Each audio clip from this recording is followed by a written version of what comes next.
Okay, good afternoon and welcome back everyone. This is the start of a session or two sessions, a full afternoon on diagenesis. We have initially a session with 5 talks that will cover various aspects of near surface and marine diagenesis.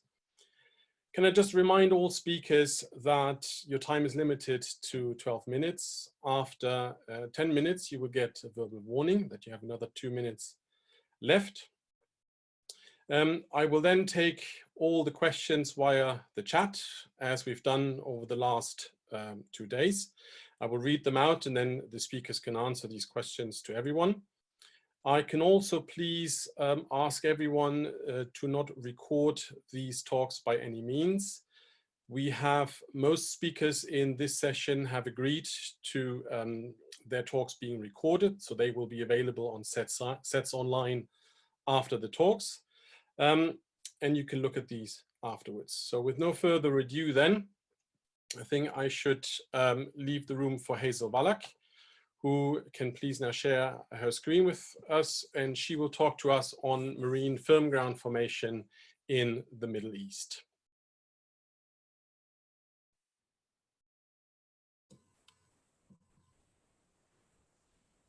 Okay, can you see the screen okay? Okay, thank you, Stefan.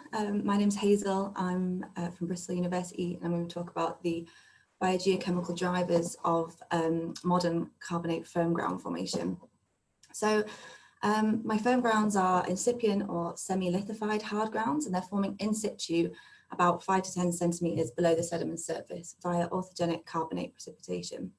So orthogenic carbonates are common early diagenetic features of sedimentary rocks, and they're observed throughout the geological record in a range of morphologies. However, the biogeochemical drivers are still poorly understood. So they're interesting features for a number of reasons, and my overarching aim is to gain a better mechanistic understanding of modern firm ground formation, and this will aid the interpretation of these features of ancient orthogenic carbonates.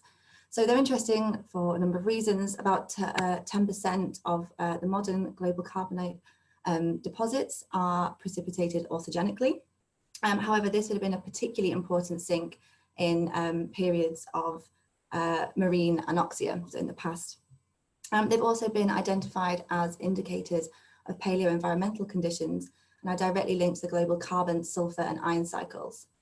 So these features are common in shallow marine carbonate environments where they provide important anisotropy in reservoirs and aquifers, but they're also observed in deep sea and continental shelf settings.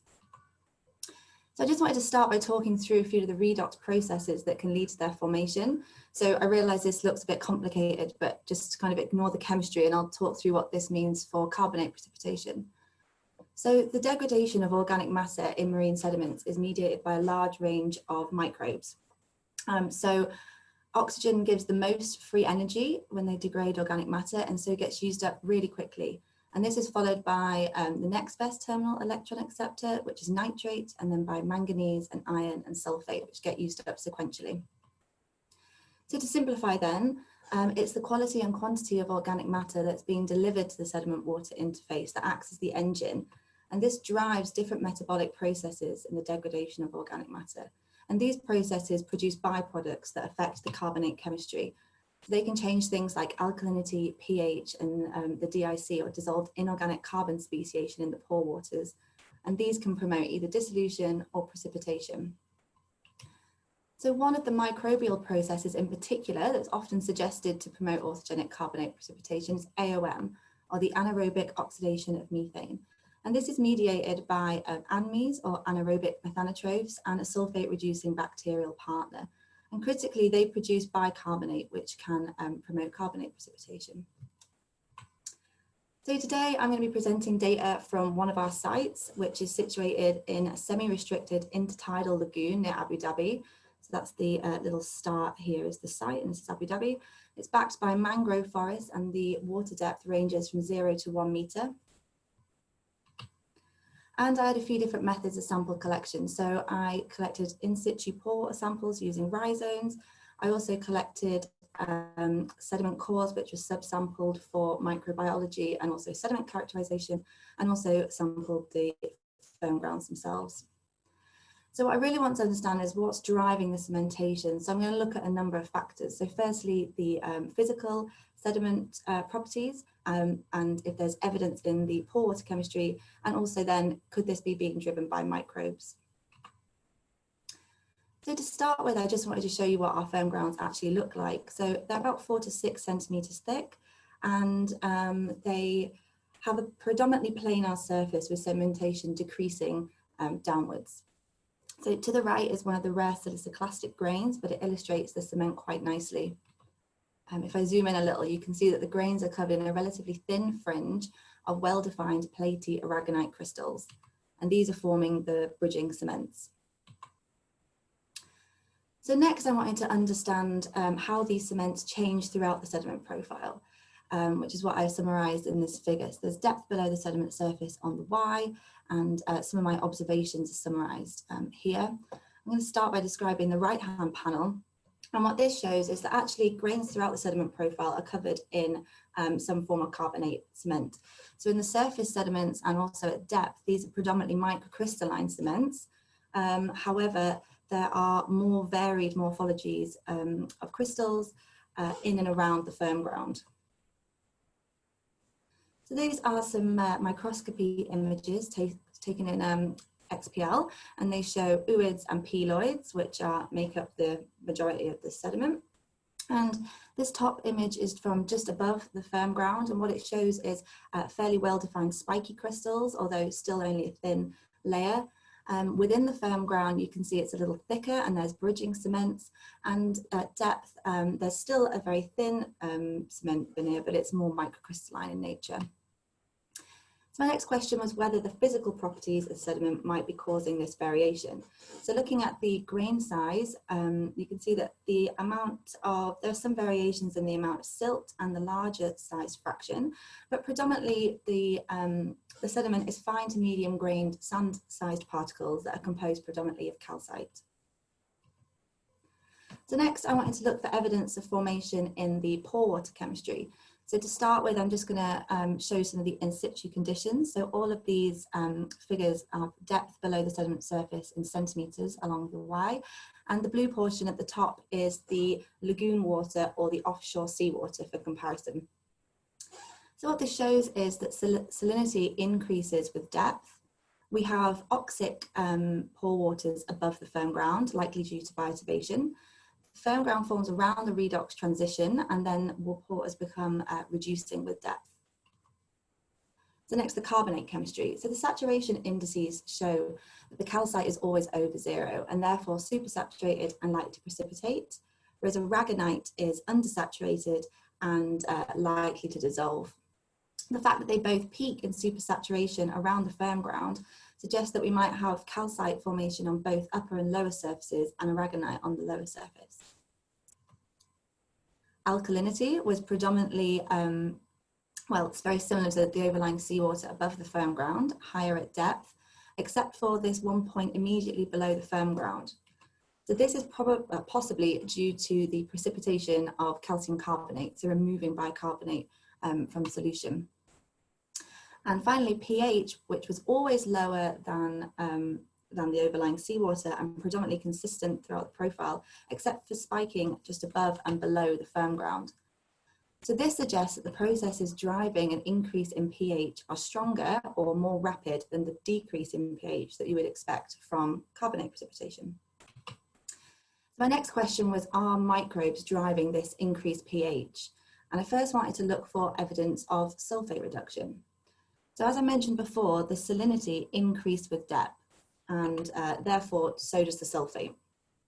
So this already suggests that our system may be more complex than the conceptual model I showed at the beginning, where sulfate decreases with depth. There's a couple of reasons for that. So one, it could be reflux. So evaporated seawaters at the back of the lagoon sinking and flowing over a deeper, older hard ground that we believe to lay underneath the site. Or alternatively, there could be the leakage of continental brines coming up through the deeper, older hard ground. So one way to try and determine sulfate reduction was to use sodium as a conservative tracer for mixing between these two end members. And what this suggests is there might be a small area of sulfate depletion just below the firm ground, but there's a much more significant area of sulfate depletion between about 20 and 30 centimetres. However, sulfate reduction alone is rarely attributed to cause carbonate precipitation. And this is because one of the byproducts, hydrogen sulfide, freely dissociates, and this acts to lower the pH. So potentially, maybe it could be combined with AOM and sulfate reduction. So we did see spikes in methane around the same places we have these peaks in sulfate depletion. But critically, do we actually have the microbes capable of mediating this reaction? So on the right now is a figure showing the relative abundance of some of the identified microbes. So the first 4 colours are all the main archaeal groups, and the green colour is just one of the identified bacteria phyla. So this is the delta protobacteria. So delta protobacteria encompass most known sulfate reducers. So we do have some of the sulfate reducers in the system, but do we actually have any amines? And the answer was no, we don't have any amines. But what we do have are some of the archaeal groups, particularly these 2 most abundant groups that do have genes that are associated with methane metabolisms. So one option is that it could just be AOM, but mediated by a slightly unusual consortia of microbes. However, it's likely a little more complicated than that. So this figure to the left now shows the 2 replicate cores and the total identified microbes, and you can see there's quite a high diversity of bacteria present. So all are going to be having varying metabolic processes and potentially symbiotic relationships. So a couple of other options of things that could promote carbonate precipitation could include pyrite precipitation. So we did find pyrite rhomboids in the firm ground, and this can promote carbonate precipitation in a couple of ways. So firstly, pyrite precipitation removes the hydrogen sulfide, which is the byproduct of sulfate reduction, and this can allow the bicarbonate to promote precipitation. And secondly, pyrite precipitation itself increases pH. Another option is that the redox cycling of manganese and iron also results in a net increase in pH. So we managed to measure, thank you, Stefan. Thanks. We managed to measure the dissolved iron and manganese in the pore waters and found that there is some present above the firm ground, but we get to determine how this might be cycled in the solid state. So just to conclude, the firm grounds appear to be actively forming by the precipitation of platy aragonite crystals. This is likely due to the increase in pH surrounding the firm ground. There's mixed evidence as whether AOM could be a driver, and it's likely that there could be other metabolic pathways may also be important. So for example, manganese and iron reduction or pyrite precipitation. Thank you very much. I will now take any questions. Thank you, Hazel. A very interesting talk. I'm sure that will probably lead to some very good discussions.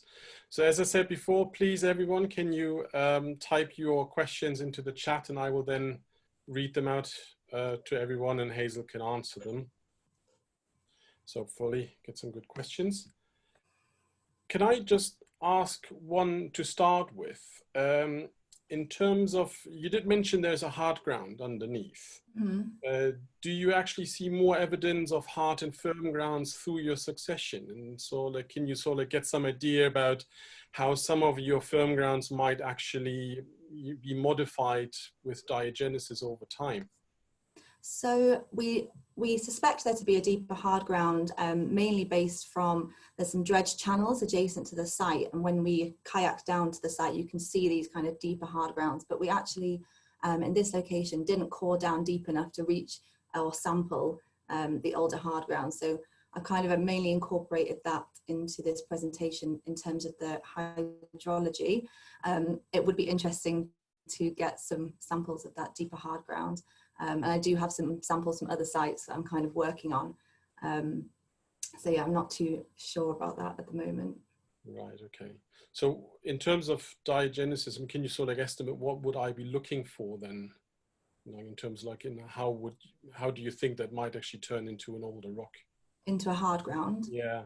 Well, I think just continued cementation, so in reducing porosity and permeability within the firm ground. Would just, yeah, add continued cementation, and then over time I guess, burial. Yeah, I guess. I got some questions here. I got one from Volker Warenkamp. A very nice talk. Are the aragonite cement crystal shapes an indication? And I was suspecting aragonite needles or whispers. Yeah, so we don't actually see many aragonite needles in this lagoon setting. I'm still waiting to be able to do things like XRD or use the EPMA to kind of properly get some quantitative data on the mineralogy, but the platy aragonite crystals have been documented in other lagoonal settings on coastal Abu Dhabi, and initial XRD suggests that I think they are aragonite, but yeah, they're not the kind of typical more acicular crystals which are observed more inland in the intertidal Sabkha and in that sort of environment. Okay, good. Another question from Stephen Kershaw. Do you think these processes could operate in deeper shelf environments? There is evidence from fossil sponges and corals in the Silurian of firm ground formation on or close to the seafloor in these ancient wacky stone sediments. Yes, so I think you could have these kind of processes happening in shelf environments. Often it's where you have a relatively high input of organic matter, because you kind of need enough organic matter to be cycled through these different redox boundaries to allow the microbes to kind of change the chemistry in such a way. So in a lot of continental margins where you have high organic matter input, that can stimulate orthogenic carbonate precipitation in the sediments. So yeah, I would say that could be happening. Okay, and we got one question from Hal. Thanks for the talk. Do you have a theory why you would get methanogenesis occurring when you still have such high concentrations of sulfate in the pore fluid? Yeah, that's a good question. I'm not sure is the kind of simple answer, but there doesn't seem to be, when you look at the kind of microbial communities that are present in the sediment, there's not an overwhelming contribution of sulfate reducers. So there's obviously a lot of other processes that are also going on. So I think if you have AOM, it can give you, I don't know with the sulfate reduction. It's a good question. I'm not too sure. I think there's probably quite a lot of different microbial processes going on, and you can also have AOM with sort of manganese and iron, which I'm interested to look into more, which can have higher delta Gs than just AOM with sulfate reduction. Right. Okay. Right. Let's see. We got maybe just there's a lot of questions still. Maybe one more or two. From Chelsea. Hi Hazel, great talk. I'm wondering if you have XRD from your core to compare to the saturation indices. I'm surprised by the higher values for calcite compared to aragonite, as in that area of the lagoon we've generally only observed aragonite formation. Sure. Hi Chelsea. Yeah, I think it probably is aragonite. So I had some old XRD that was kind of done ages ago, but was never processed. I'm in the kind of process of trying to fish that out. I think it probably is all aragonite. And I think the saturation indices are only suggesting the thermodynamics of the system. So although calcite is more supersaturated, there's also kinetic factors at play. So we've got pretty high magnesium calcite ratios. There's a high sulfate content, there's low phosphorus. So there's lots of things that would actually kinetically promote aragonite over calcite, even though the saturation indices suggest that it would be the other way around. I think, right. Does that answer the question? Well, I think we'll have to leave it there. Thanks everyone for these very interesting questions, and again, thanks to Hazel for her very nice talk. I think we have to leave it there and can move on to the next speaker. Hello. So our next speaker is Sukfun Lim. She will talk about Karst Geobody extraction. The screen is yours. Can you please share your screen with us, and then we are ready for your presentation. All right.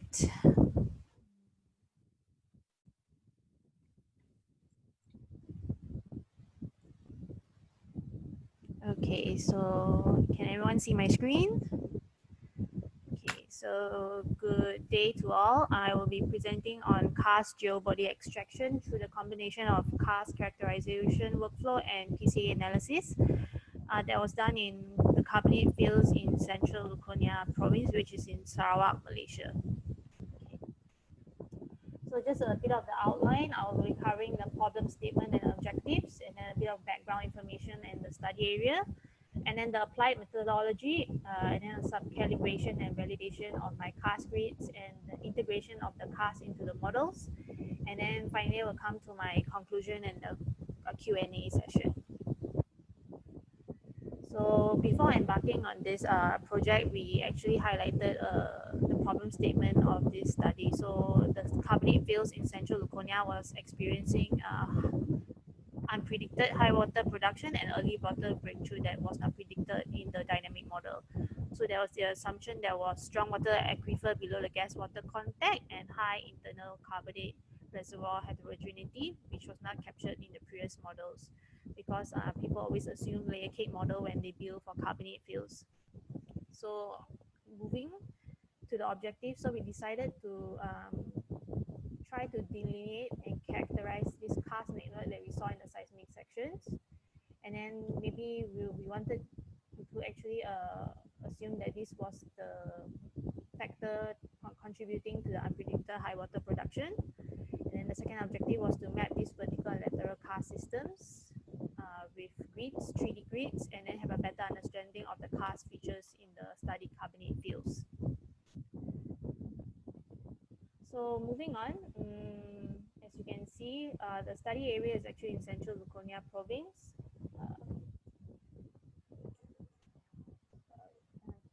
So which is highlighted, if you see my laser pointer, central Luconia. And then in central Luconia itself, we have several carbonate highs, so which we are focusing on Bunga Plaga High. So most of the field studied for this project is actually of late Miocene, cycle 4 to cycle 5 carbonates. So you can see at the far bottom left, we have a seismic section passing through some of these carbonate fields in Bunga Plaga High. Okay. So now I'm going to talk about conventional approach and the innovative approach that we have applied for these carbonate fields. So in previous studies, the carbonate fields are always known as heterogeneous reservoirs. So then in going to dynamic modeling, people will move straight away to material balance and use the conventional static modeling. And because of that, when they applied that in this kind of carbonate fields, there was early water breakthrough, there was non-optimal well placement, mud losses. So moving forward, we decided to create a new approach and then integrate different methodologies. And one of it was this Karst modeling. And then this Karst modeling coupled with stratigraphic modeling, and we input that into the dynamic model. And then with that, we were able to identify actually the causes of this early water breakthrough. And we also were able to have better well placement and more realistic prediction of the field and well performance. So my talk today will be focusing more on this Karst modeling. Okay, so just a bit of comparison of methodologies. Previous Karst analysis, people will normally just run seismic attributes, just the variance attribute, and then they'll just observe it on time slice. And they'll just roughly draw overestimated or underestimated polygons, as you can see here. And you can see they're just creating very overestimated polygons around these Karst anomalies. As you can see, this is a 2D map view and this is in 3D view.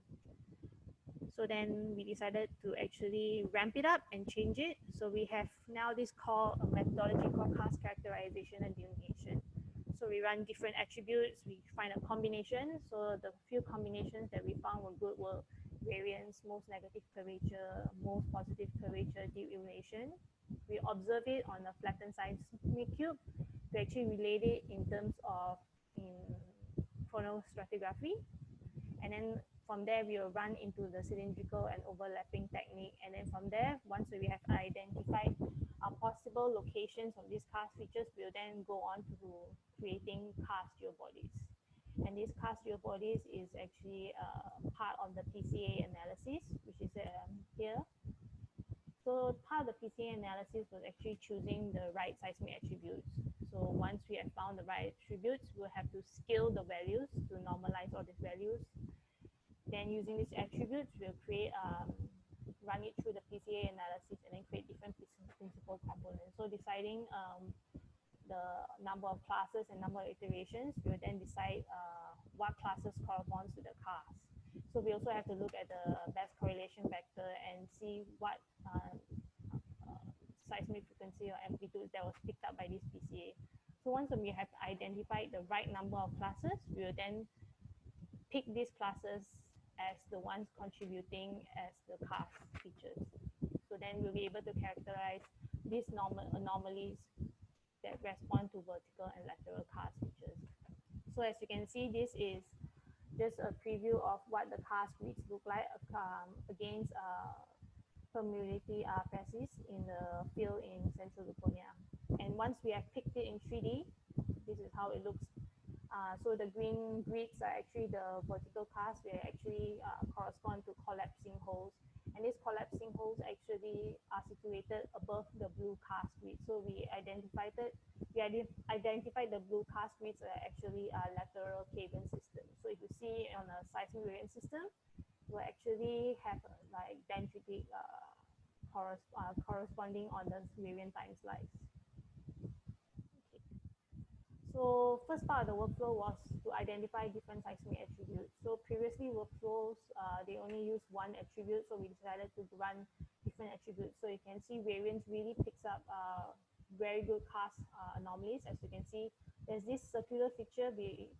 It actually corresponds to the vertical collapsing hole if you see in the seismic section. And then the other anomalies like these dendritic features actually correspond to the lateral cavern systems below the vertical Karst. So actually most of these vertical sinkholes are actually connected to the bottom lateral Karst system. And we actually attributed the early water breakthrough due to these cavern systems. So these vertical Karsts are actually connected to the lateral Karst. So let's say because these lateral Karsts are actually within the gas water contact. So when there is production, water will flow through the lateral Karst and into the vertical Karst, and that's why you have early water breakthrough towards the well. So you can see this well trajectory located very close to the vertical Karst when there is this influx of fluids into the Karst sinkhole. Okay. So once we have identified these Karst anomalies on seismic attributes, we also like to further verify it in terms of when does it occur. So normally Karst anomalies are normally tied to a fall of sea level, which will then incur an exposure event. So when your carbonate platform is exposed, dissolution will occur. So when dissolution occurs, that is where it is more prominent to have your Karst features. So you will see we have actually flattened the seismic cubes at various significant sequence boundaries. So when we flatten the seismic volumes at sequence boundary, you can see very prominent anomalies here. So these blue anomalies actually corresponds to the vertical Karst in the carbonate field. And then this you can also see here. You can see very big collapsing holes here. So, and if you see on where my laser pointer is showing, you can see this very, very big collapsing hole, which is on the eastern side of the carbonate platform. Okay, so once we have already identified and cross-related to sequence boundary and its occurrence, we then actually decided to verify it more by running this cylindrical and overlapping technique. So to explain more on this, so you look at it as Karst features, the vertical Karst features as cylindrical features. So cylinders have like a top and bottom surface. So if let's say you auto track your top and bottom, when it hits a Karst anomaly, the auto tracking will stop. So we have here at the bottom, we have the top auto track surface and the bottom auto track surface. And when you overlap it, and you can see actually these holes, these holes actually respond to the vertical cast. So that is how we can actually pinpoint exactly where we have this vertical cast. So you can see the seismic section going through this overlap holes, and they all respond to this vertical cast. And you can also see that they are actually located above this lateral cavern system. You have 2 more minutes. Oh, okay. Okay. So then after this, we will, using the right attributes, we will then input it into the PCA analysis. So this PCA analysis will then create classes, and then we will identify the classes corresponding to the cast features. So most time taken is actually choosing your classes and your iterations for this process. Once that is done, we will then actually pick these grids based on the classes. As you can see, this is a few cast grids that we have picked for 2 main carbonate fields that have actually experienced early water breakthrough. So, like example, to validate it, when we see there is this huge sinkhole near this well trajectory, and there are also very big vertical collapsing holes near this well trajectory. So that's how we could validate that the early water breakthrough was actually contributed by this vertical cast. So moving on, we actually brought it all the way into dynamic modeling, which then I would like to thank my colleagues for this animation, because it will actually show you that in the 2015 model, when there was no cast, the water production didn't match the model. However, when the model was updated with the vertical cast, you can see now the water production is actually matching the water production profile. And this is a comparison. The table shows the comparison between the model where there is more refined grid. We have now identified the main production source from the vertical cast. So you can see now that, yes, with the cast, our model now matches the water production. So I'm just going to show you this video that actually will highlight to show how the influx of water actually happens.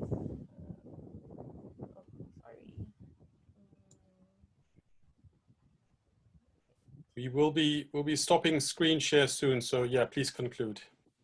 Okay, so yes, actually the screen. Okay.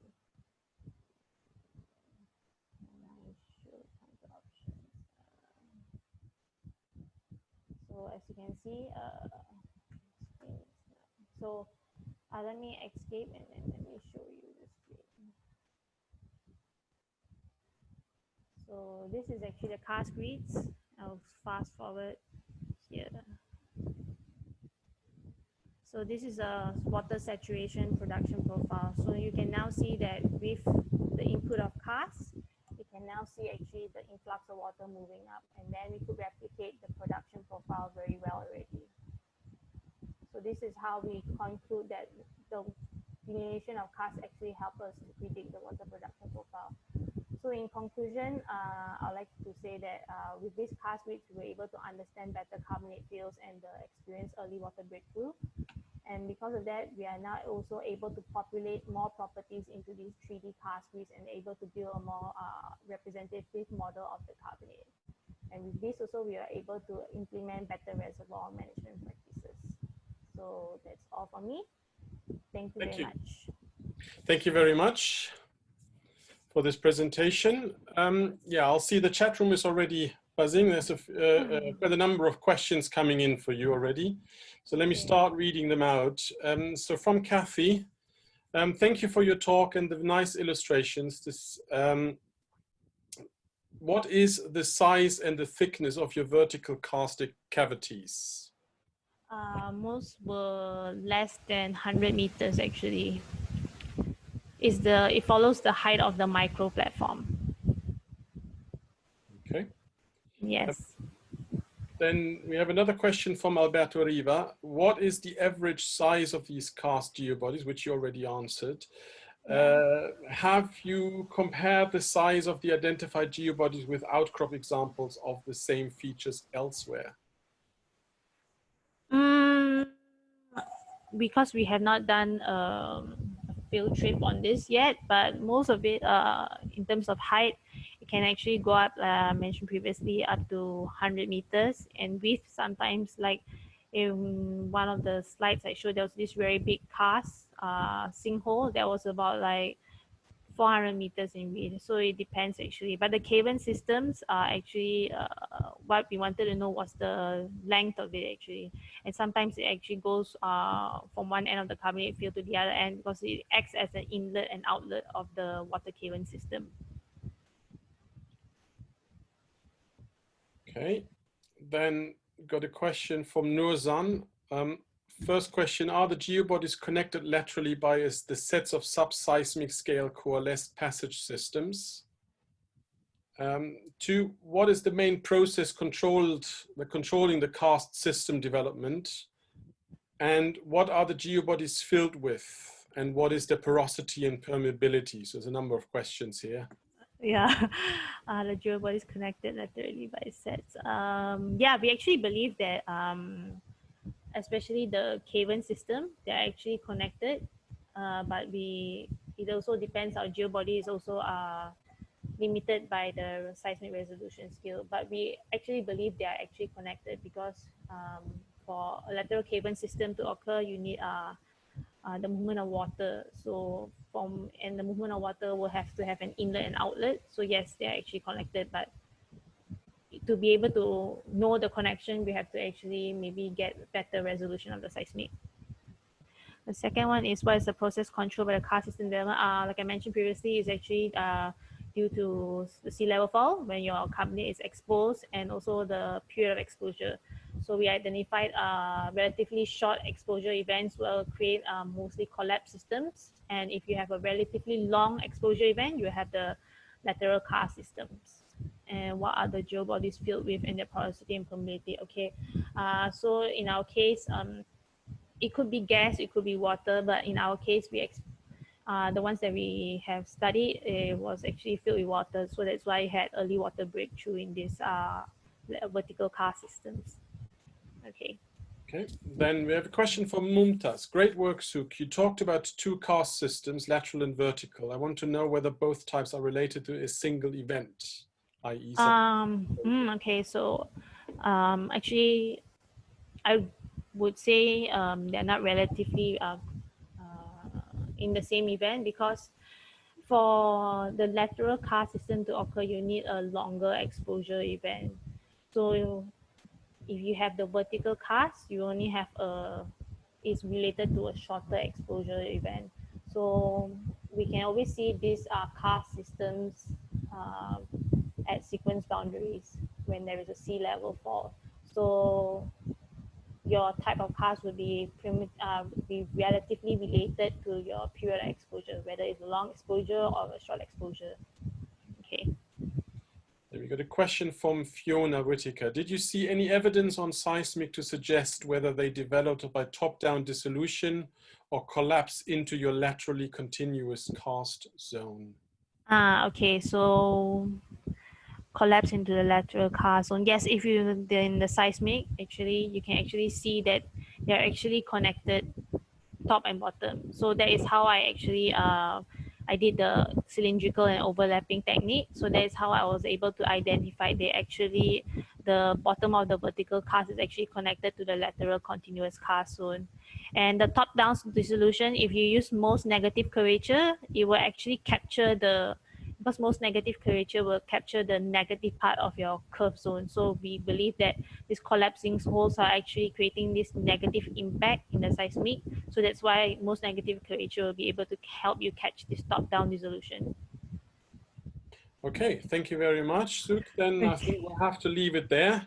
Very interesting. Thank you. And I see there's quite a number of questions still on the chat, so I think that will be for a breakout room or later discussion. Thank you again.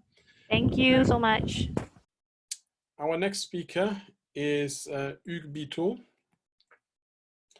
who will speak to us on the influence of long-term exposure on the origin, preservation, and distribution of microporosity in carbonates. Hugues, this is you. Yeah, okay. Good afternoon, everyone. So I'm here today to present you my research work, which is treating about the influence of long-term exposure surfaces on the origin, the preservation, and the distribution of microporosity in shallow water carbonate, with the example of the Borromeo option platform from southeast of France.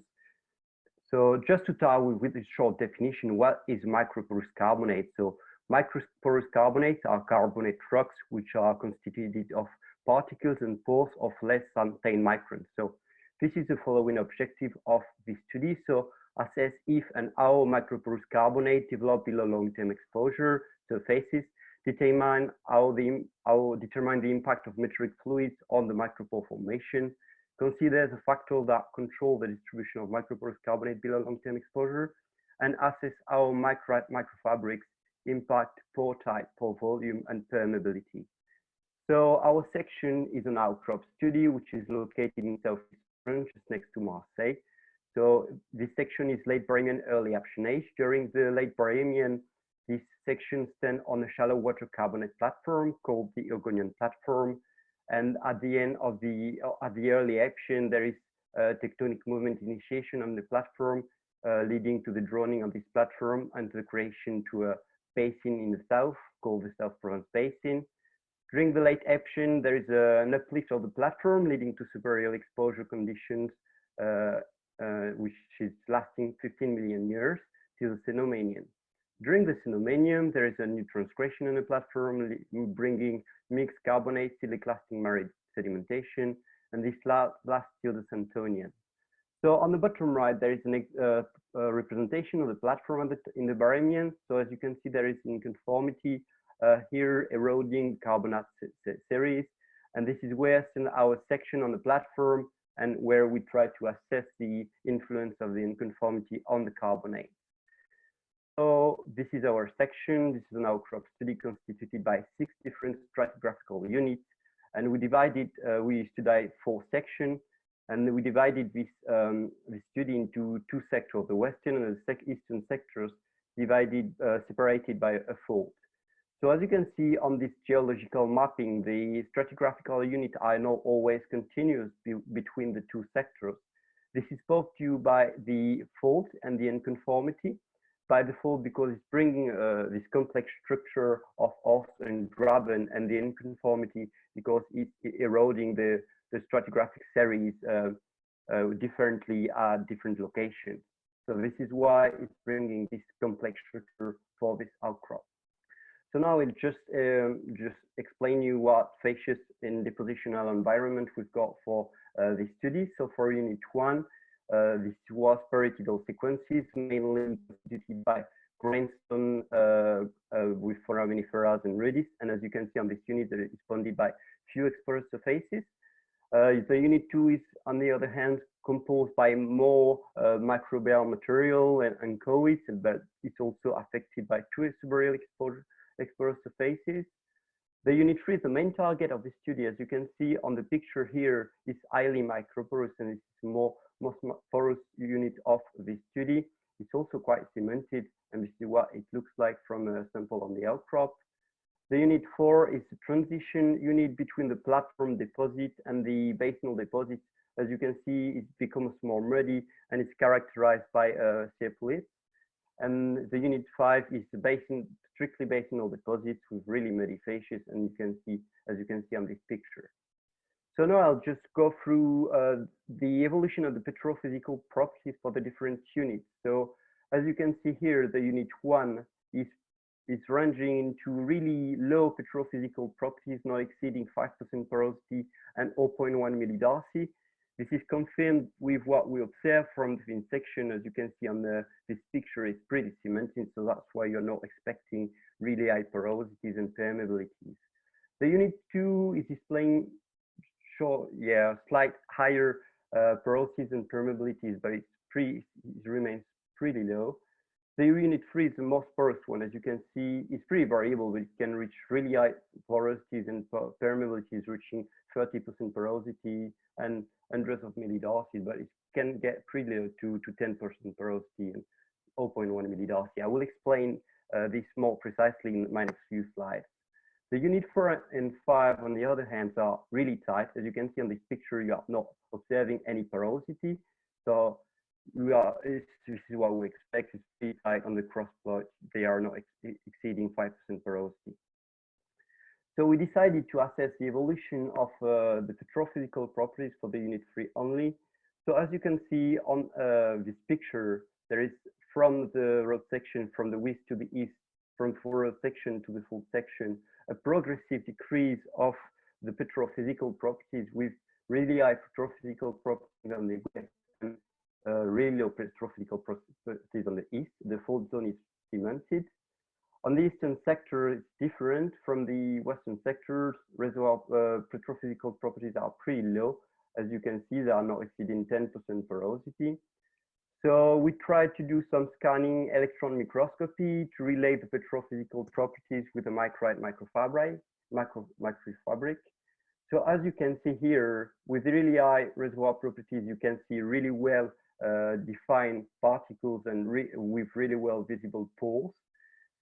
And for a different location on the fault zone, you can see like for really tight carbonates, you can see that the micrite microfabric are really fused. You can't really distinguish the particles and you can't see the pores.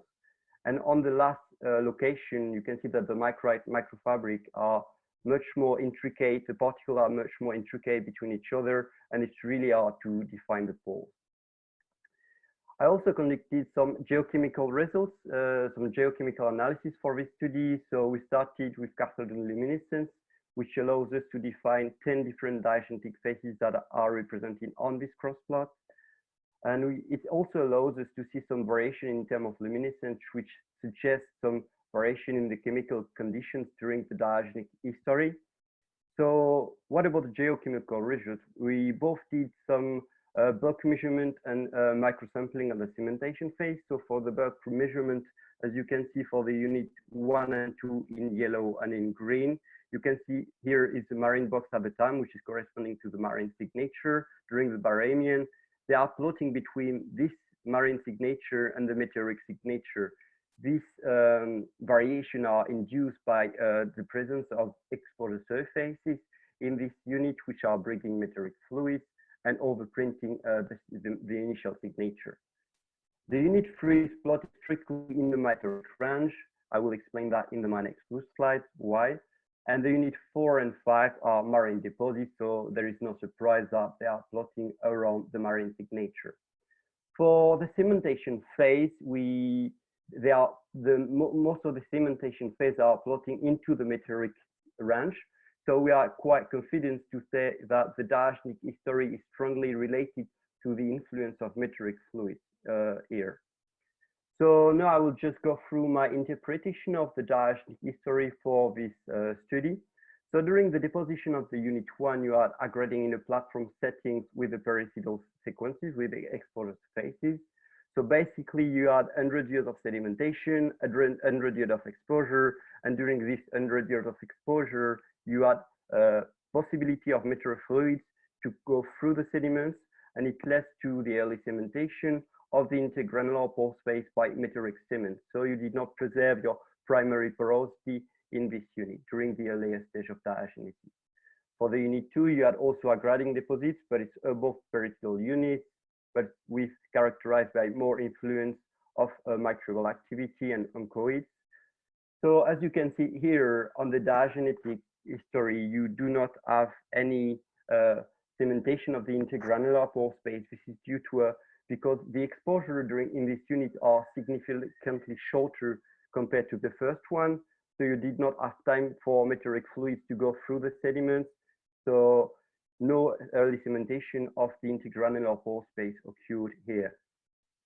For the unit 3, aggregating deposits above microbial units, no exposure surface was affecting this unit. So no early cementation of the intergranular pore space happened here too.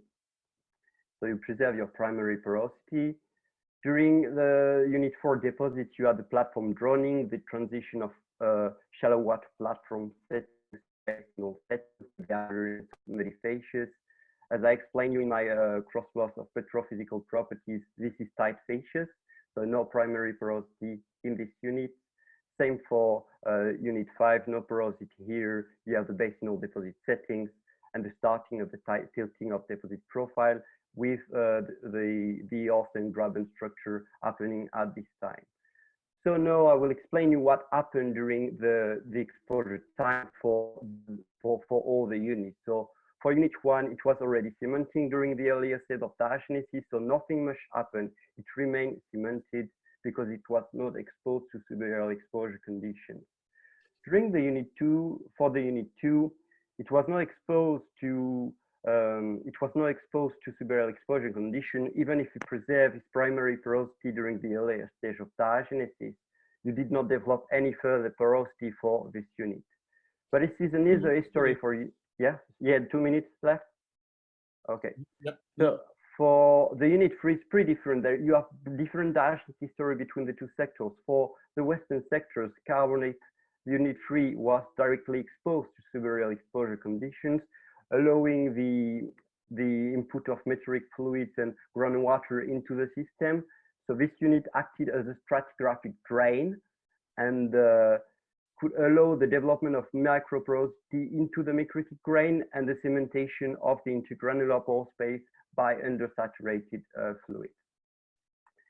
On the eastern sector, this is a whole different story because you have the preservation of the basinal facies from unit 4. So these facies acted as a seal cover, which didn't allow meteoric fluids to flow into the system. So you did not develop any further porosity here too. So in the end, during the unit 6 deposition, which is a Cenomanian time, you have transgression, Cenomanian deposit, which here the fault, and so no movement of the fault happened after that time, and it started the burial of the Barremian limestone. So in conclusion, what we found from this study that the preservation of the intergranular pore space is essential to develop microporosity below long-term exposure.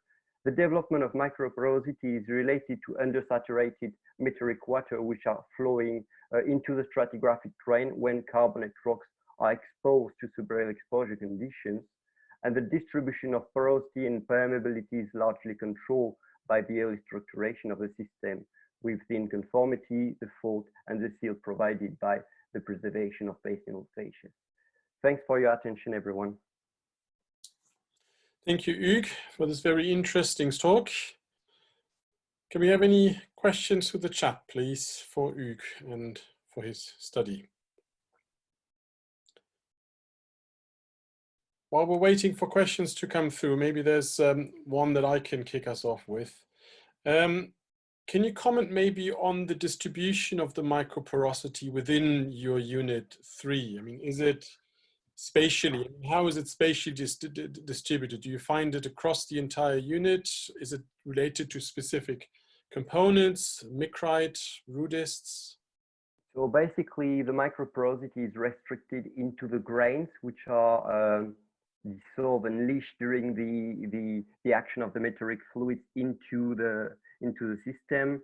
So basically you have undersaturated fluids which are dissolving your micritic grain, and they are dissolving your micritic grain, and they are getting more and more rich, and after that they are getting oversaturated, and that's why they are precipitating into the intergranular pore space. So that's why you have microporous grain developing with an intergranular pore space cemented by meteoric signature. With the geochemical result, we both get from the microporous grain and from the cementation phase meteoric signature with similar values. Right. Okay, I've got a number of questions in the chat here. So one from Eva. Great talk. Any changes in lithology, dolomite versus limestone, in zones with microporosity versus any of the other facies? Well, in this study, this is strictly limestone and calcite. I did not observe any dolomitization in any of my units in this outcrop. Right, okay. Then we've got a question from Fiona. That was indeed very interesting, thanks. I was wondering what processes contributed to maintaining undersaturation of meteoric waters as they flow through your unit 3, in particular given the speed with which we think meteoric fluids equilibrate with carbonate rocks. Well, I'm not so sure to understand the question, but I think this is happening under shallow burial. So you have your meteoric fluid flowing into the units and progressively dissolving progressively dissolving the meteoric grains, and that's why what we observe, there is a progressive decrease in petrophysical properties for the unit. So at the start of the stratigraphic grain, you have probably really undersaturated fluids, which dissolve a lot and creating a lot of microporosity into the grains. But the more you are getting to the east into the stratigraphic grain, the more the fluid will get oversaturated in terms of calcite, and that's why there is less porosity and less dissolution when you get to the east. Right. I don't know if it's answering your question, Fiona, but okay. We got a question from Benoit Vincent. Thanks, Hugues, for your very nice talk. Do you have any evidence of karst development related to the Durantian unconformity on the paleo belt of exposure of your sequence 3? Well, we did not observe many karsts. It was most of the time really microporous carbonates. There is some karst intrusions, but this is really at the top of the unconformity at the road section when you have your Cenomanian deposits, the mixed clastic sedimentation, cutting the other sediments due to karst. So yeah, we observe some karstic features, but only at the road section.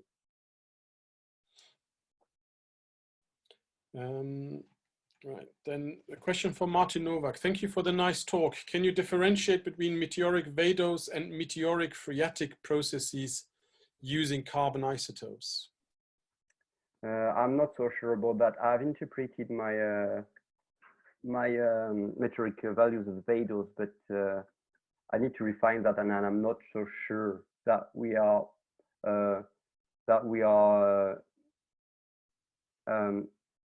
able to differentiate the meteoric and the vadose zone at the moment. Okay.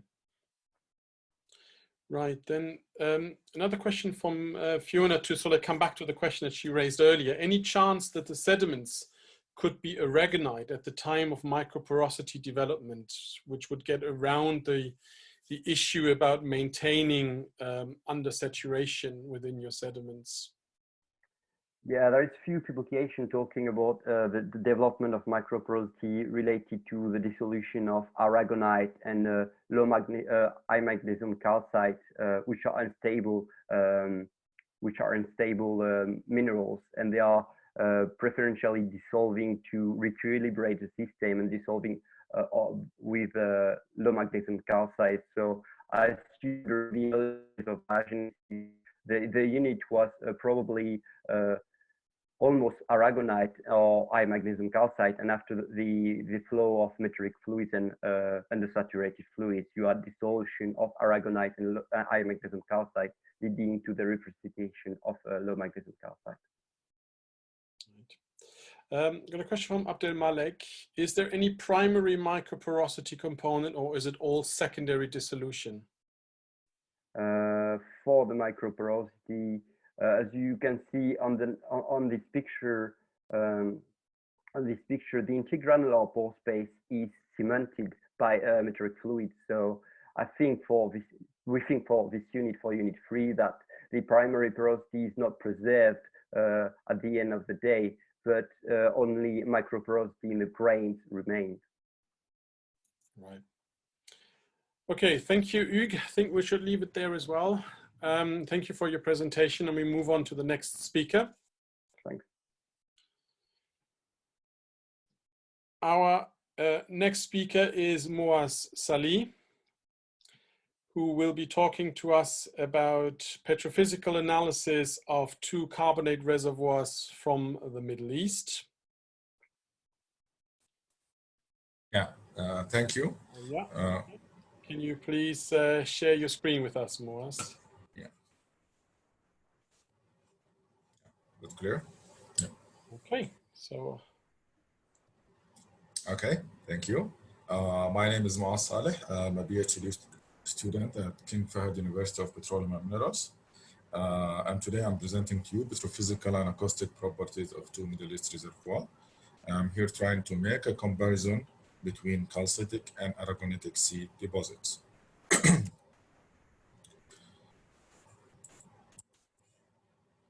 So first of all, for hydrocarbon exploration, the seismic reflection is a fundamental tool during exploration and development stages.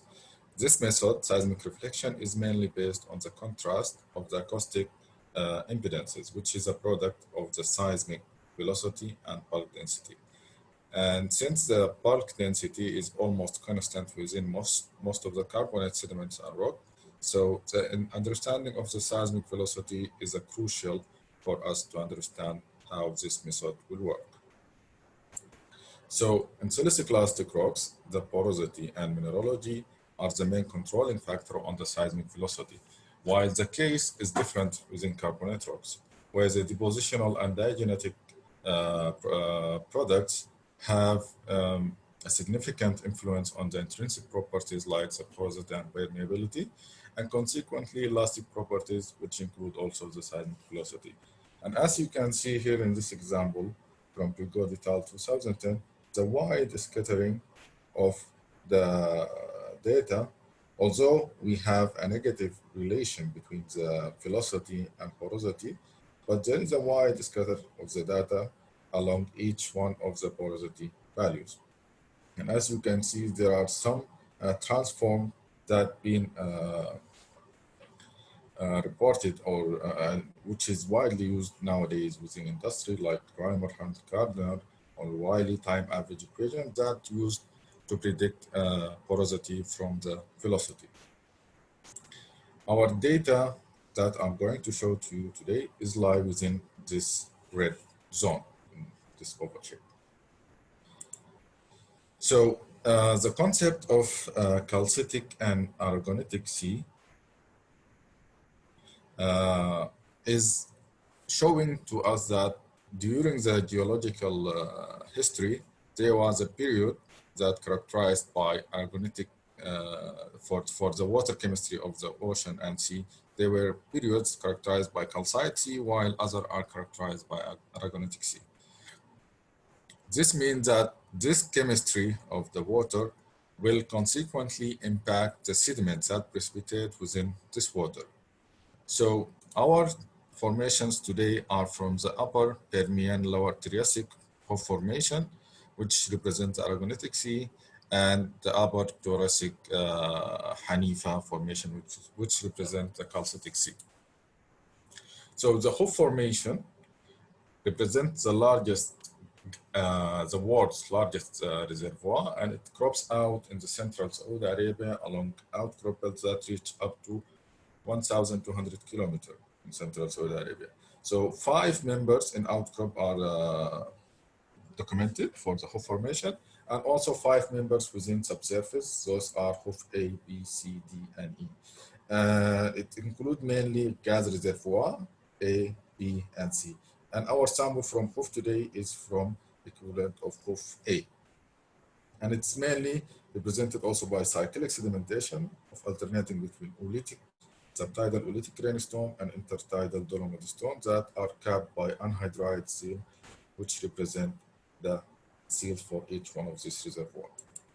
For the Hanifa formation, it also crops out in the central Saudi Arabia, just to the east of Hoof formation, and it's one of the Shagara group, and it's subdivided into 2 members, the Hawta and Ulayya members. The Hawta is the main source rock, and the Ulayya is a reservoir unit within Saudi Arabia. So it's also made from composed of wax stone, backstone unit in the lower part, and more grain-dominated unit within the upper part. So what we used here, we used the syntaxan petrography to identify the textural variation of the studied sample, the allochem composition of these samples, including oils or skeletal grains, and also to identify the main pore type, size, and distribution of these pores. We also used the scanning electron microscope to view the 3-dimensional view of the pores and to see the microstructure and pore geometries, and even if there are some clay minerals that can be detected with SEM. So our data here for porosity and permeability show for Hoof formation, we have a wide range for porosity that's from less than 5% and up to 40%. While for Hanifa formation, most of the data are below all the data are below 20%. And regarding the permeability, it's almost the same. There is no big difference, but some of the Khuf samples have a high permeability values. While for Hanifa samples, most of the Hanifa samples, they have permeability less than 2 millidarcy. When we plot this data, porosity and permeability for both Khuf and Hanifa, as you can see here, we have this positive relation between permeability and porosity, but there are some scatter of samples here, and those samples are mainly of Khuf. Khuf is in blue and Hanifa is in orange. So all this scatter data are come from Khuf formation. So Hanifa is almost have this very positive correlation, while Khuf a little bit show less deviation from the trend. So this is why, because in Khuf formation, as you can see in this sample, we have some samples that have more than 30% of porosity, while it has a permeability value that is less than 0.1 millidarcy. And this is mainly attributed to the present pore types. In this case, we have this U-molded pores are mainly showing the highest porosity values here. But as you can see here, all these pores are scattered and they are not connected to each other. That's why they have this very low permeability values. Regarding the velocity values, we also saw the same wide scatter of velocity, but a little bit some of the Hanifa samples show slightly higher velocity values relative to Khuf, but also some of the Khuf samples with the high porosity values, they have velocity values a little bit high relative to their porosity. Although we have the general trend of decreasing velocity with increasing porosity, but some of the high porous samples have high velocities. So we tried to see the textural control on this, and we plotted based on texture, stromatolite, grainstone, backstone, waxstone, mudstone, and dolostone. And we couldn't see a general trend that can tell us that the texture has the main control on this. But however, the dolostone samples here in green, they showing a very low velocity values relative to others. And regarding the mineralogy, because most of the mineralogical composition here is calcitic, with more than 90% in Khuf and more than 95% in Hanifa is calcite, so there is no major control of mineralogy. So the original mineralogy may control this, because it controls the diagenetic pathway. For the Khuf, which was formed within aragonite sea, then it's more susceptible for dissolution than the calcitic of Hanifa. So the original aragonitic units, they have more dissolution-related pore system, like molds and bugs. While within calcitic, we don't have this much of dissolution-related pores. And what's the importance of this? As you can see here, I have only this one of Khuf. As you can see here, the pore types has a main controlling factor on the velocity.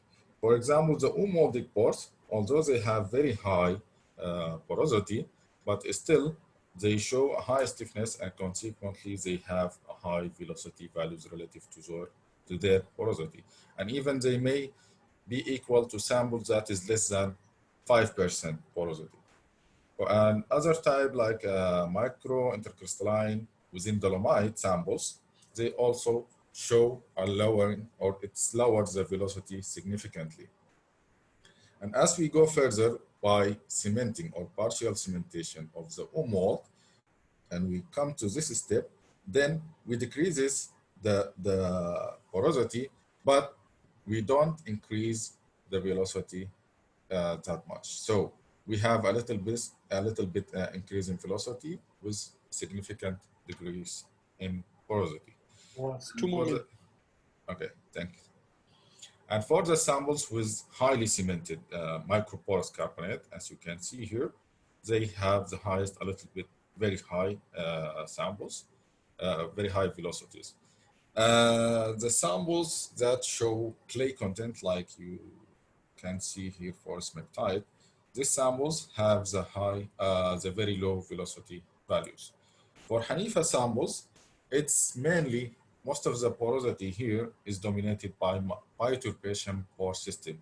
And this is very difficult to measure from the plugs. And it has a high porosity and relatively high velocity because they act similar to those dissolution-related pore system. So you have this pores here, and these pores sometimes are filled with grainier unit within a muddier matrix. Then you will have this porous and permeable units. And similar to this one also here, as you can see. In conclusion, I can say that the original mineralogy has a significant control on diagenesis. The original aragonetic unit will have more dissolution-related pores like molds and vugs, which the mold and vugs have high velocities relative to their porosities. And similarly, the bioturbation pore system also have these high velocities relative to their porosities. The microporosities and interparticle porosity have low velocity values relative to the rest of them. And thanks for your attention. Thank you very much, Moaz, for this very interesting presentation. Can we have questions through the chat, please?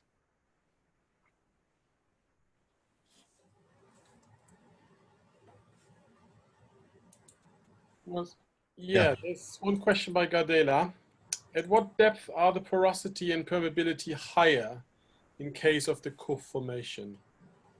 The highest porosity and permeability? I imagine, yes. Yeah, so most of the highest porosity and permeability are found at the top part of the Kuf formation within the, we name it the Khartam member. This is resembled to Kuf A reservoir. So yeah, this one. Yeah, for this is the highest porosity values found within the oolitic unit. This is at the uppermost part of the Kuf formation, but it shows, as you can see, it shows very low permeability values. But the good reservoir units from our studied samples are within these units. They show a little bit lower velocity relative to this one, but they have a high permeability values. As you can see, yeah.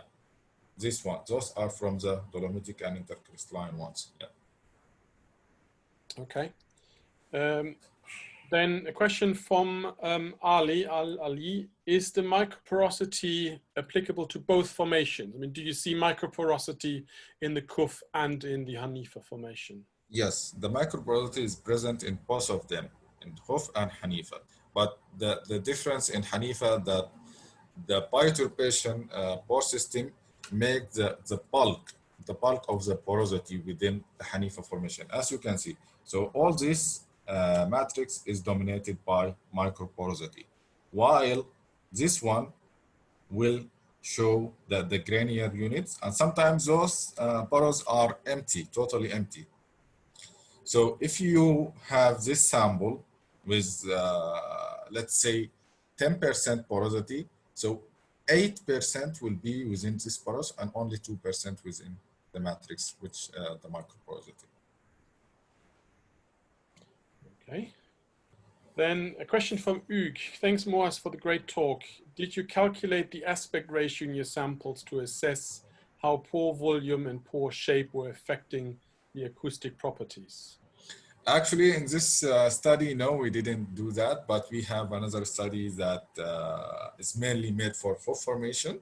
And in that one, which will be published soon, hopefully, in that one, we calculated the part of the aspect ratio. And as you ask for the hoof formation. Here, the unmolded pores here, they have the highest aspect ratio, and therefore they have a high velocity values. By increasing or by partially cementing this mold, you decreases the aspect ratio a little bit and increase the velocity slightly of these units.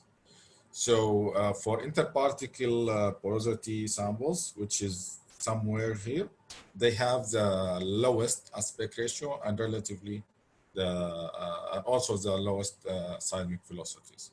So we do have that, but it's not shown in here. Okay. There's a comment, more of a question here by Mohammed. It would be nice to see the synthetic seismic response if you could put these into a static model. Have you done this, or is this part of the project? It's going to be part of the project? Actually, no, we didn't try that, but this might be a good idea to try to apply this synthetic seismogram models. I'll try to do so. Thanks for your question. Then there is a question from Akbar. Thank you for your great presentation. How much of the Kuf porosity is related to dolomitization? Okay, so yeah. In this data set, we have only 3 samples that are dolomite. So the dolomite is not that much, and it's mainly concentrated at the uppermost part because it's just below the evaporites and gypsum of the overlying seal. So in this case, the dolomitic unit shows the best reservoir units with a high porosity and high permeability, that is up to 10 millidarcy relative to this study. Not that much, as I said. We only have 3 samples out of the 80, more than 80 samples are dolomite. There we go. A question from Hilary Collette. Thank you for a nice talk, Moaz. She may have missed this, but do you see dolomite or higher levels of cementation within the burrows? Higher level of cementation within burrows of Hanifa. Actually, unfortunately, due to this pandemic, we couldn't get that much of data regarding Hanifa. Most of our samples are from Hoof, and the majority of our measurements are locked in the labs. But this one in Hanifa, so far, the cementation is not that much.